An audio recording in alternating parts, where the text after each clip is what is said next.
मैंने देखा एक खुला आसमान। उस आसमान के नीचे हिमालय के खूबसूरत पर्वतों से घिरी एक जन्नत है और उस जन्नत में एक ऋषि आते हैं और वहां के एक पर्वत पर बैठकर सालों तपस्या करते हैं। तपस्या यानी रिसर्च। वो रिसर्च करते हैं ताकि उस जन्नत से ज्ञान की गंगा बह सके। उन ऋषि का नाम था ऋषि कश्यप और उन्हीं के नाम पर इस जन्नत का नाम रखा गया Kashmir. Good opening, very inclusive. फिर मैंने देखा शंकराचार्य केरला से पैदल चलते हुए कश्मीर पहुंचे। केरला से कश्मीर जी। उनके पास कोई पुष्पक विमान नहीं था, सो ही लिटरली वॉक्ड। और उन्होंने हिमालय की गोद में बैठकर सालों रिसर्च किया, क्योंकि फिलॉसफी पे वो जो रिसर्च कर रहे थे वो सिर्फ जन्नत में संभव थे, यानी कश्मीर में। जैसे हमारे यहां से best researchers, scientist, students higher education के लिए फॉरेन जाते हैं, उसी तरीके से भारत के कोने कोने से best of the minds Kashmir पहुंचे और अपने अपने स्पेशलाइजेशंस के पंडित बन गए। पंडित लाइक का पीएचडी। मैंने देखा अभिनव गुप्त और उत्पल देव फिलॉसफी पर रिसर्च कर रहे हैं, लोगाक्षी एस्ट्रोनॉमी पर। He was the first astronomer in the world. Charak और वाघ भट्ट आयुर्वेद पर, Sushrut medical science, Panini grammar, Vateshwar trigonometry, Suyya hydraulic engineering, Jain Bhatt law, Kalidas और Rudrat Sanskrit literature, Bhama aesthetics, Sharangdev musicology, Vasugupt और Somanand Advaita, Kalhan history, Vishnu Sharma moral science, Panchatantra उन्होंने लिखा। मैंने देखा राजा ललितादित्य के शौर्य और पराक्रम को, मैंने सुना ललेश्वरी के वाक को। ये जो फिल्में, टीवी, थिएटर, वेब सीरीज, यानी जो कुछ भी हम नेटफ्लिक्स पे देखते हैं, ड्रामा, इस ड्रामा की साइंस यानी नाट्य शास्त्र, जिसे 5वां वेद भी कहा गया है, उसे भरत मुनि ने कश्मीर में ही लिखा। मैंने देखा धीरे धीरे इन हजारों लाखों पंडितों ने कश्मीर को असली जन्नत बना दिया। Kashmir became the seal of quality. इसीलिए ग्रीक्स ने कहा था Kashmir is the cradle of civilization. Kashmir first millennia की सिलिकॉन वैली थी। ये सब mythology, it's all lie. Bingo. Don't worry, I think this is all a build-up. ये झूठ है और मुझे भी लगता है, क्योंकि हमें तो किसी स्कूल में, कॉलेज में या फिर मेन स्ट्रीम हिस्ट्री की बुक में ये सब नहीं पढ़ाया गया। क्यों मैम? ये झूठ है ना, अभी तो नहीं पढ़ाया होगा। लेकिन अगर ये झूठ है तो फिर बुद्धिस्ट कश्मीर क्यों आए?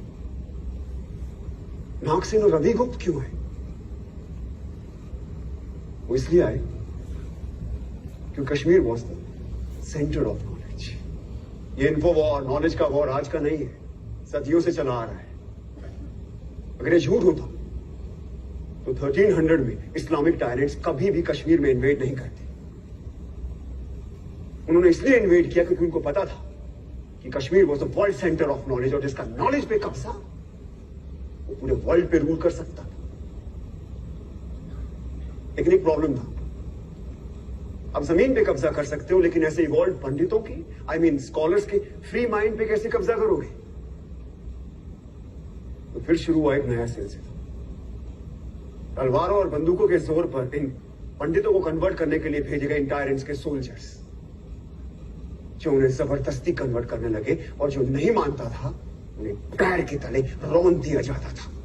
और ये लोग वो थे जो खुद परसिक्यूट होकर कश्मीर आए थे और कश्मीरियों ने इन्हें पनाह दी थी।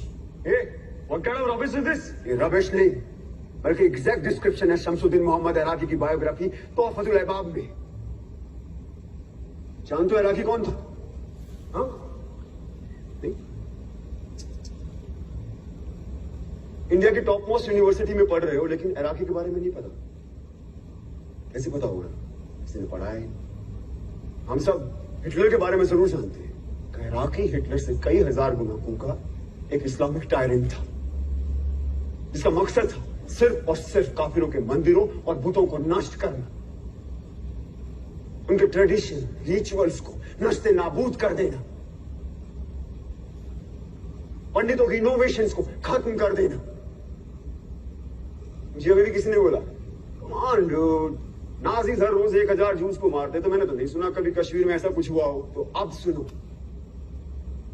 इराकी और उसके पीएम मूसा रैना के कहने पर हर रोज 1500 से लेकर 2000 काफिरों को पकड़ कर लाया जाता, उनके जनेऊ काटे जाते, उनसे कलमा पढ़वाया जाता, उनका खतना यानी सर्कमस्टेशन कराया जाता और उनके मुंह में जबरदस्ती बीफ डाला जाता। और ये काम करते थे उनके सैनिक, जिन्हें हम सूफी और दरवेश के नाम से जानते हैं।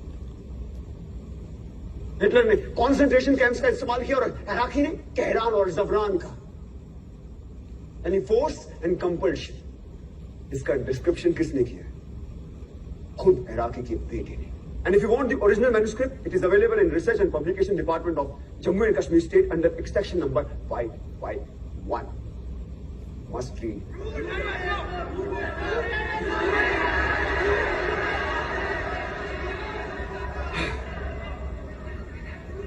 कश्मीर का सच इतना सच है कि हमें हमेशा झूठ ही लगता है। इस इंडिपेंडेंट इंडिया में, इस डेमोक्रेटिक इंडिया में, इस सेक्युलर इंडिया में उन्हें एक बार फिर तलवारों और बंदूकों के जोर पर मार काट के निकाला गया।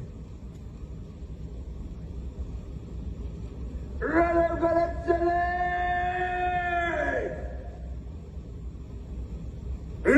गलत चले।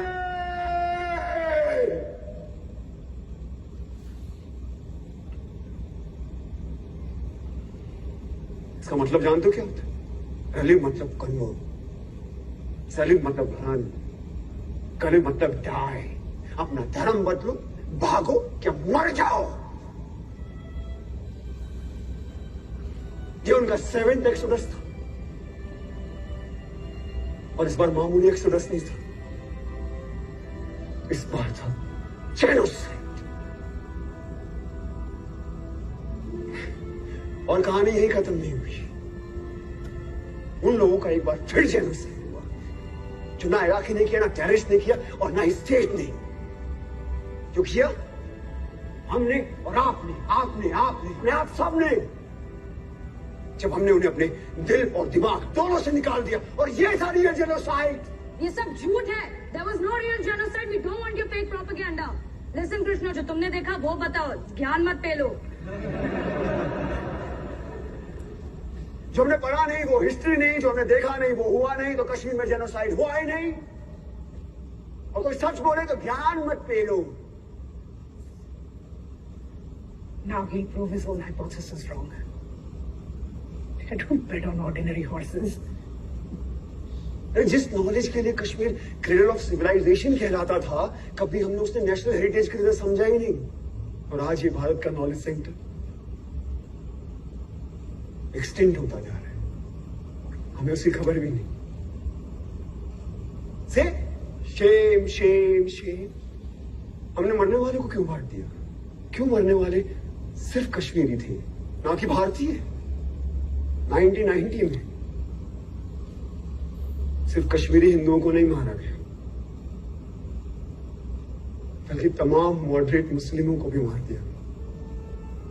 यही नहीं, सिख, बुद्धिस्ट, क्रिश्चियन, डोगरा, गुज्जर, दलित, जिसने भी टेररिज्म के खिलाफ आवाज उठाई उन्हें मार दिया गया। यहां तक कि कश्मीर की सोल तक को मार दिया गया। थिएटर, आर्ट, म्यूजिक, लिटरेचर सब बंद कर दिए गए। 1996 में एक सिनेमा हॉल खुला तो वहां गोलियां चला दी, पीपल डाइड। कितने टेम्पल्स को तोड़ा गया, उनको आग लगाई गई। क्या वो सिर्फ टेम्पल्स थे? क्या वो सिर्फ बुतों का घर थे? क्या वो भारत का फाइनेस्ट आर्किटेक्चर नहीं थे? क्या वो भारत के महान इतिहास का प्रतीक नहीं थे? क्या वो भारत का स्पिरिचुअल सेंटर नहीं थे?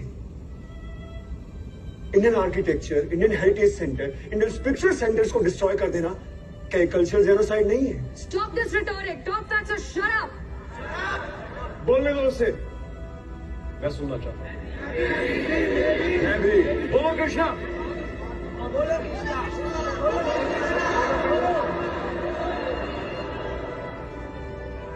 बिट्टा ने ओपनली टीवी इंटरव्यू में एक्सेप्ट किया कि उसने 20 मासूम लोगों को मार डाला। अरे जिसने दिन दहाड़े एयरफोर्स ऑफिसर्स को मार डाला उसे इंडिया के टॉप पोस्ट ऑफिस में इनवाइट किया जाता है। क्या ये एडमिनिस्ट्रेटिव जेनोसाइड नहीं है? हाँ, जब ये फंक्शन खत्म होगा तो आप लोग कहां जाएंगे? आपके घर। और हमें हमारे घर जाने से किसका बाप नहीं रोक सकता। लेकिन क्या कश्मीरी पंडितों को वापस अपने घर कश्मीर जाने का मौका मिलेगा? Is this justice?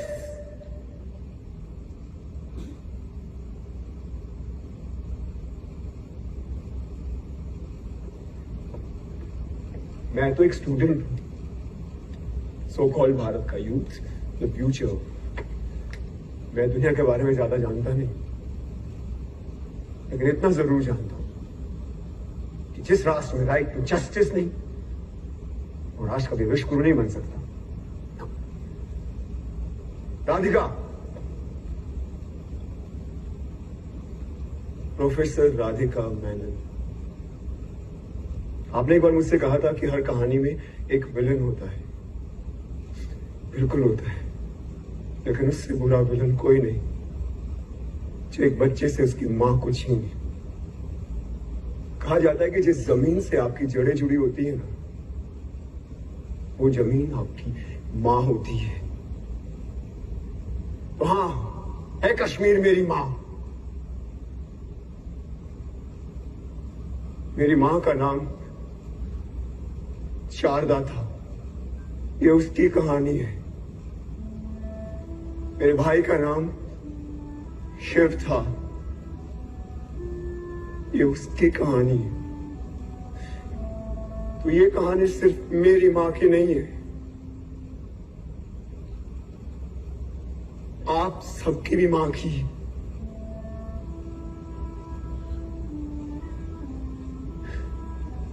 तो आइए हम वो देखते हैं जो मैंने आज से पहले कभी नहीं देखा।